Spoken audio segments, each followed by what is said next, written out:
Olá pessoal, boa tarde. Eu estou gravando esse vídeo porque hoje à tarde vai ter uma obra aqui em cima do meu apartamento e acho que vai ser complicado de dar aula. Além disso, conversando com outros colegas e escutando algumas dificuldades de alguns alunos, eu achei que talvez seja mais fácil eu fazer dessa maneira.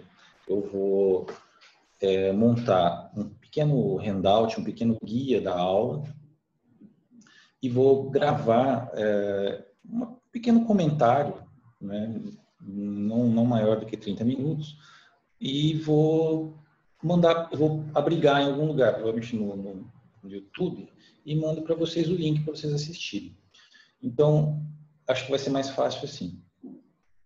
Não se preocupem que todos os avisos que eu for dar aqui, eu vou dar de novo por e-mail e na nossa página do Teams.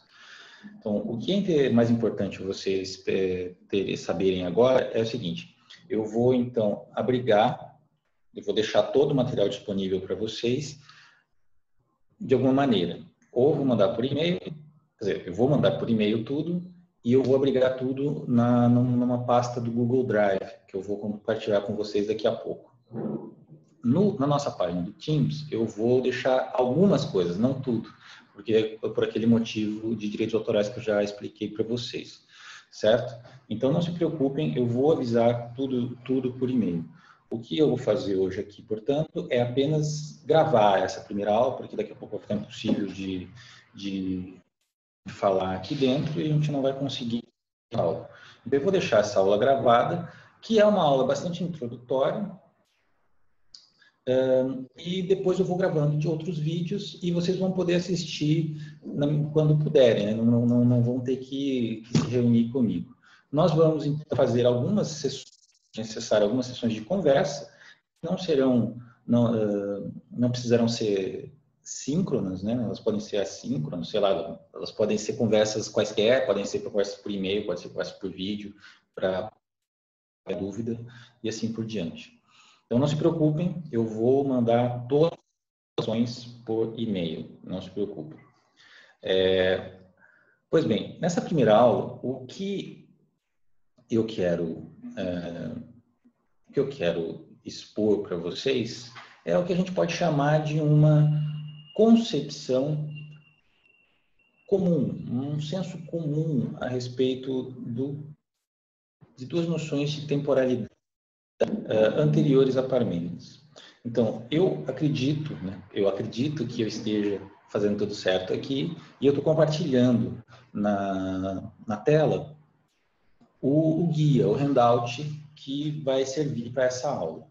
E eu acho que eu não sei, conseguem me ver aí, eu consigo ver a minha um cantinho. Mas o importante é esse material, né? Aqui, Literatura Grega 3, aula de 27 de agosto de 2020, Baracá, meu e-mail aí. Então, eu vou falar para vocês, hoje sobre essas noções literárias, ou eu vou chamar de senso comum, né? Eu já explico para vocês. Sobre o tempo na época arcaica, digamos assim. Porque isso vai ser importante, né, para a gente entender a inovação do pensamento de Parmênides, que é o que a gente vai ver na próxima aula. Então, para a gente entender, lembrando, como vocês sabem, né, que nosso curso é um curso de introdução à filosofia antiga e que eu escolhi um tema, dentre vários possíveis, que é o tema do tempo, né, como os diversos filósofos antigos responderam, conceberam o que é o tempo. E o nosso primeiro filósofo que nós vamos tratar será o Parmênides, né? Então, para a gente entender o que fez o Parmênides com a noção de tempo, ou no caso, né, mais importante não é a noção de tempo, mas é a noção de intemporalidade, as consequências de intemporalidade que nós vamos possivelmente extrair da obra dele. Então, antes da gente poder entender o que o Parmênides fez, nós precisamos tentar, minimamente, saber o que era o tempo, como era antes dele, né? Quais eram as noções possivelmente correntes antes de Parmênides. Bom, o que tinha antes de Parmênides, ou seja, não vou dizer que isso seja que o Parmênides tenha aparecido e o mundo tenha mudado, não é isso, né? É uma inovação conceitual que foi importante para filósofos que dialogaram com ele. Não estou dizendo com isso que as pessoas ligam Parmênides e mudaram de ideia no dia a dia, não é isso, né? Então, o que nós vemos, que noções de temporalidade nós vemos na Grécia Antiga, né, anteriores a Parmênides, digamos pré-filosóficas, né? Se bem que elas não são, as filosóficas vão ser tão diferentes assim como vocês vão ver mais para frente. Mas antes de Parmênides, o que a gente encontrava na Grécia? Nos textos, nos poetas, de modo geral. O senso comum, que eu chamo aí, né, de senso literário, porque todas as nossas fontes são literárias, né, essas concepções que nós vamos falar agora, sobre as quais nós vamos falar agora, elas advêm de poemas, né, advêm da Ilíada, da Odisseia, de poetas líricos, de trágicos e assim por diante. Então, esses textos são os textos que nos servem de informação sobre o imaginário, o senso comum a respeito das ideias de tempo. Então, o tempo, esse senso comum, esse senso comum arcaico, né, que nós vemos expresso nas obras literárias, distingue duas noções de temporalidade. Eu estou me referindo aí ao primeiro ponto, né? Duas noções de temporalidade. Por um lado, há nós, né? Nós, os humanos, e por outro lado, deuses, que são imortais, imperecíveis. Então, essa é a distinção que é corrente no período arcaico. Os homens, os seres humanos, nascem, crescem e morrem, e os seres divinos não morrem, são imperecíveis, né? A gente diria que eles são eternos, mas uma das coisas que eu espero ensinar para vocês neste curso é que a palavra eternidade, né, o adjetivo eterno, dentro do vocabulário filosófico, precisam ser usados com cuidado. Eles não são termos unívocos, eles não expressam uma única noção de tempo ou de falta de tempo, certo?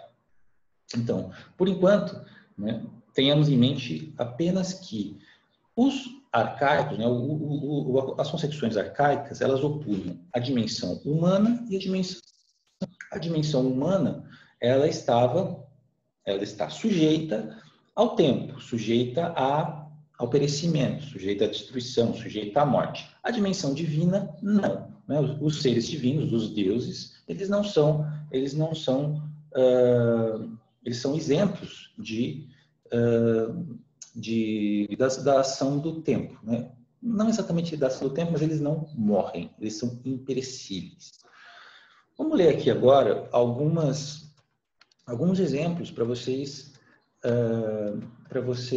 verem, né, do que como essas concepções elas são expressas.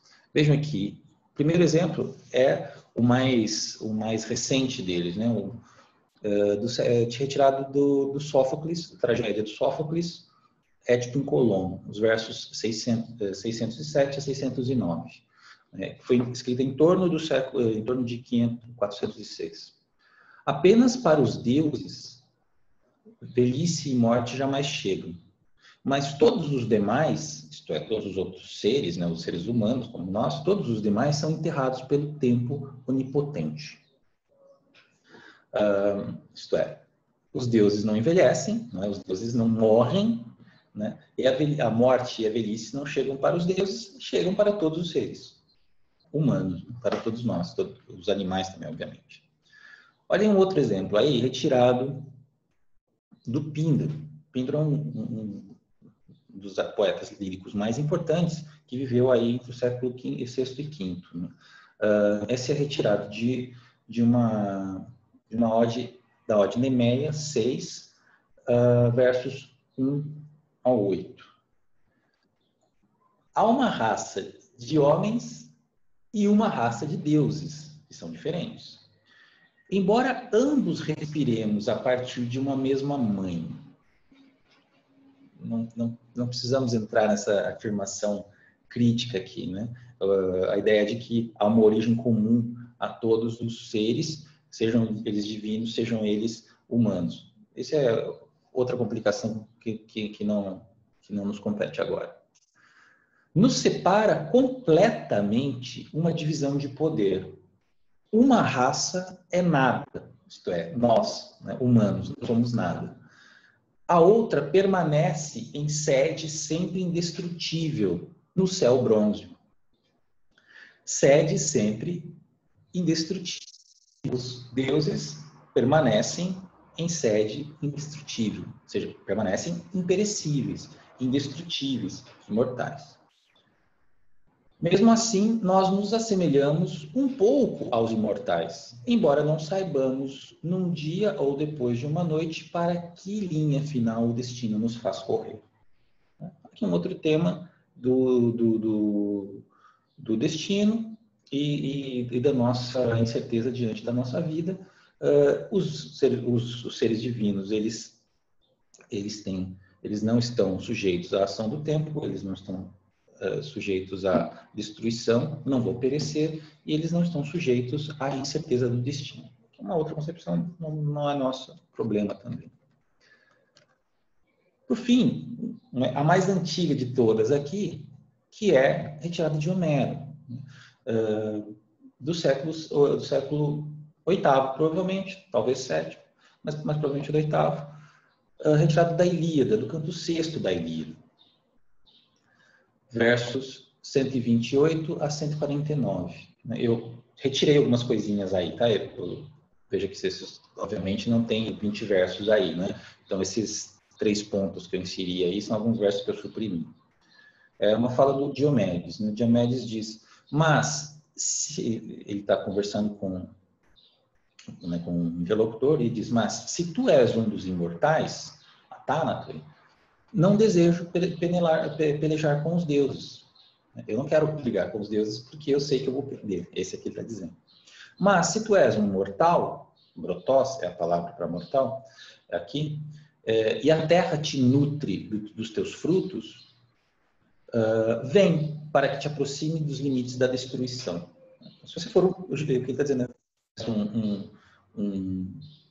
um deus, eu não vou brigar contigo. Mas se tu és mortal, vem, vamos brigar. E o Glauco, que é o interlocutor dele, responde, símile às folhas é a geração dos homens. Ele fala, bom, sim, sou mortal, tal, vamos brigar, né? Mas ele responde nessa passagem muito famosa, em que ele compara as gerações humanas, né, a vida humana, às folhas de uma árvore, né? Símile às folhas é a geração dos homens. O vento faz cair as folhas sobre a terra. Verdecendo, a selva enfolha outras mais, vinda a primavera. Assim a linhagem dos homens. Nascem e perecem. Pois bem, como vocês estão vendo, né, é lugar comum, né, na literatura grega que existem, por um lado, humanos e, por outro, deuses. Que os humanos, né, que a dimensão humana é mortal, perecível, e que a dimensão divina ela é imperecível e indestrutível. Isso é claro, isso é senso comum, repetido a exaustão, né? Todos os temas que vocês já devem ter escutado, tipo, nós vamos aproveitar a vida, porque, né, carpe diem, vamos aproveitar a vida, porque daqui a pouco nós vamos morrer e assim por diante, pressupõe essa concepção de que nós somos, que nossa vida é passageira e que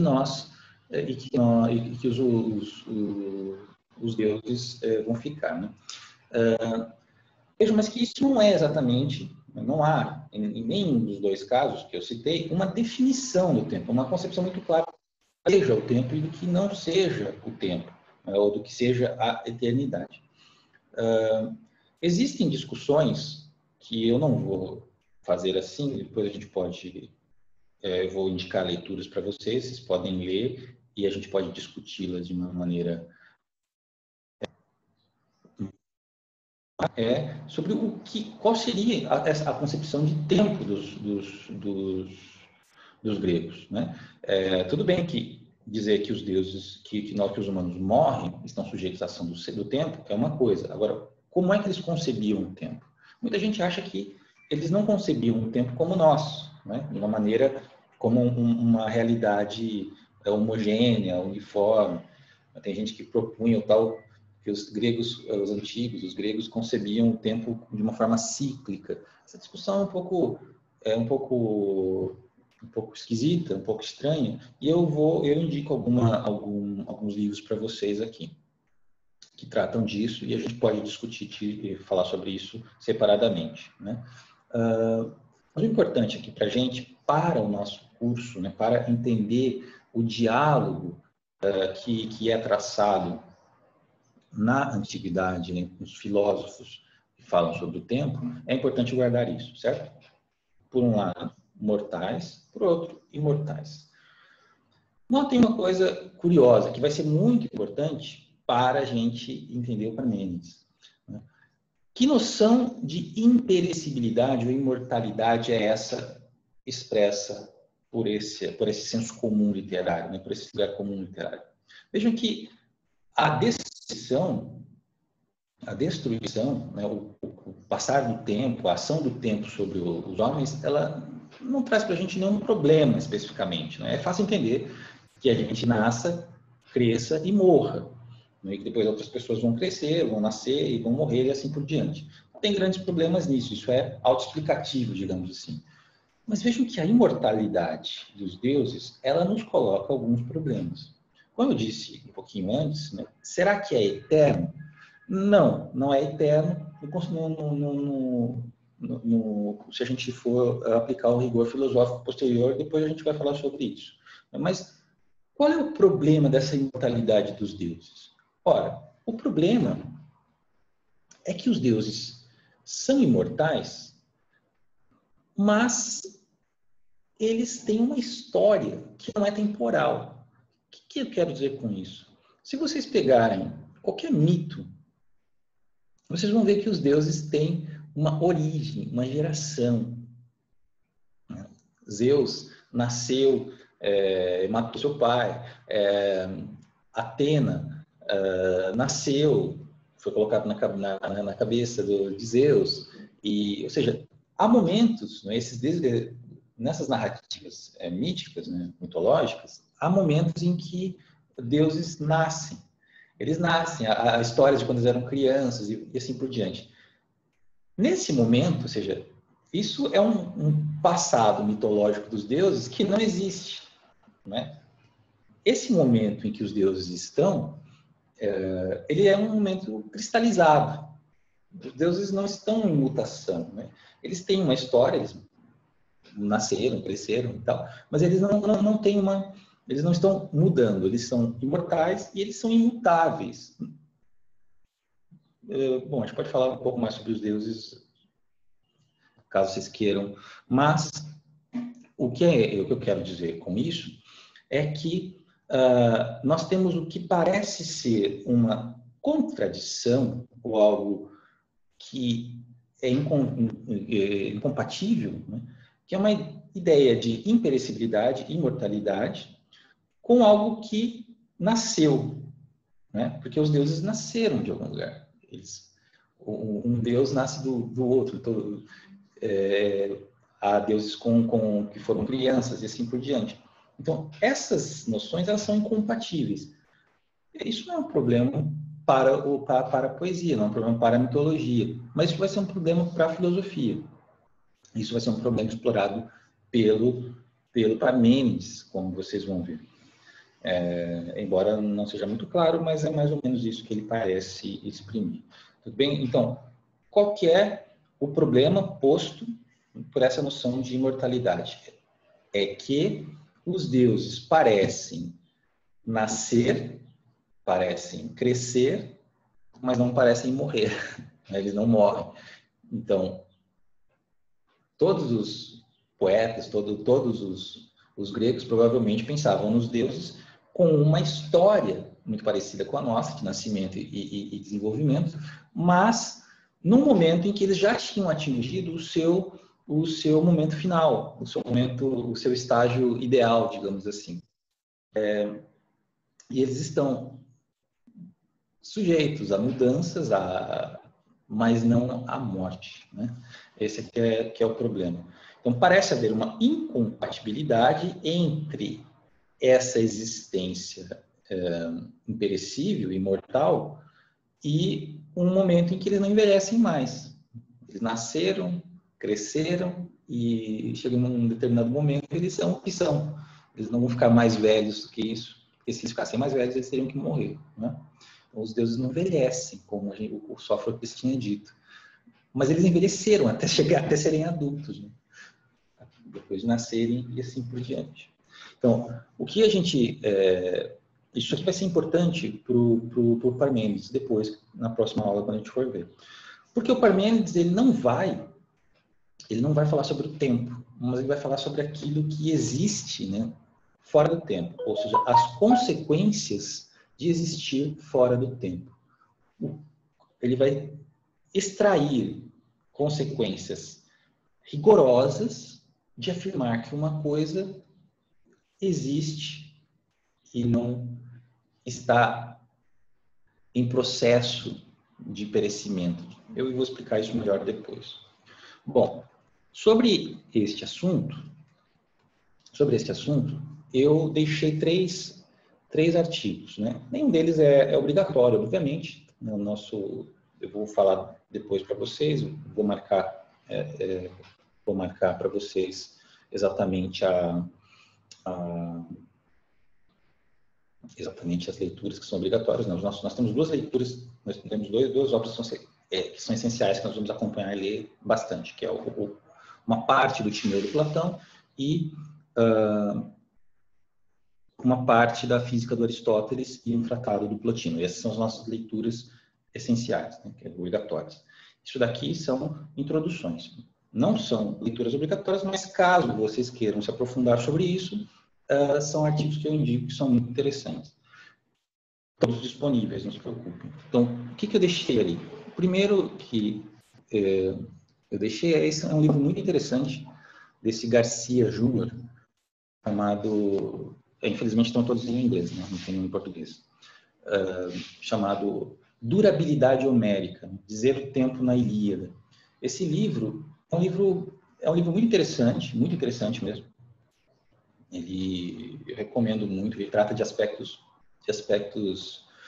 muitos aspectos dentro dos poemas homéricos, mas ele mostra como os personagens homéricos marcam o tempo, o que significa a imperecibilidade, como eles veem a própria perecibilidade, como eles veem diversos símbolos de marcação de tempos e assim por diante. É uma obra gratuita, ela é disponível. O único problema é que ela está num formato EPUB. Então, vocês vão precisar de um leitor de EPUB.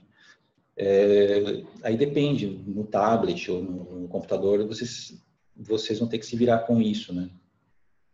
Eu sei que deem uma olhada nisso, é fácil de resolver. Esse é um livro bastante interessante, caso vocês queiram se aprofundar, mas é um livro, né? É um livro extenso. A segunda coisa, a segunda obra que eu vou deixar como indicação, como sugestão para vocês, é essa do Pyrrhus, né? Caindo no Tempo, na Ilíada do Homero, em que ele... esse aqui já é um artigo acadêmico, já é um pouco mais difícil, né? É mais especializado, com bastante passagens em grego e tal, mas ele traduz a maioria delas. Mas é um artigo bastante interessante. Ele analisa o quê? Ele parte justamente desse senso comum, dessa coisa óbvia, né, de que nós temos duas dimensões temporais na Ilíada do Homero, uma dos homens e outra dos deuses, e ele explora passagens em que os deuses caem na existência humana. Como é isso? Em diversos momentos, na Ilíada ou na Odisseia, os deuses eles se passam por humanos, né? Eles nunca se mostram para os humanos como deuses. Sempre que eles aparecem e interagem com os humanos, eles se transformam. E há na narração, na narrativa, características, né? Características temporais, características às vezes de dor e tudo, né? Que esses deuses experimentam. E elas são caracterizadas sempre por cair, né? por queda, cair no mundo dos homens. Essa é mais ou menos a ideia. Esse artigo explora isso, né? Também mostrando as diferenças entre as duas dimensões, a humana e a divina. É um artigo bastante interessante. Por fim, eu indico aí um livro um capítulo de livro do Vidal-Naquet, Tempo Divino e Tempo Humano. Esse artigo é ótimo, muito claro, muito saboroso de ler, e é exatamente sobre isso. Esse é o segundo capítulo desse livro, The Black Hunter, que é uma compilação de artigos dele. Enfim, esse artigo já tinha sido publicado, foi revisto e publicado nesse livro. Esse artigo ele é muito interessante porque, além dele tratar dessas duas dimensões, né, de uma maneira interessante do que eu estou falando aqui, ele explora uma outra ideia, um outro problema, uma outra questão que eu mencionei há pouco, né, que é justamente a ideia de que os gregos conceberiam o tempo apenas como cíclico. Né?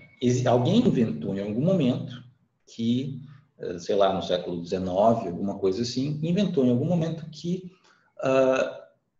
a historicidade, que é a ideia de um tempo linear, né, histórico, ela foi descoberta, introduzida na história do pensamento pela Bíblia, né? pela narrativa do Gênesis. Existe uma historicidade na religião judaico-cristã que os gregos desconheceriam.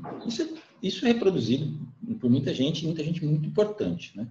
E isso é uma grande bobagem. Não sei, não, isso é uma grande bobagem, uma grande confusão, né? Não há contradição nenhuma entre pensar ciclos de tempo, retornos, como das estações do ano, das revoluções da Lua e assim por diante, para os antigos, né?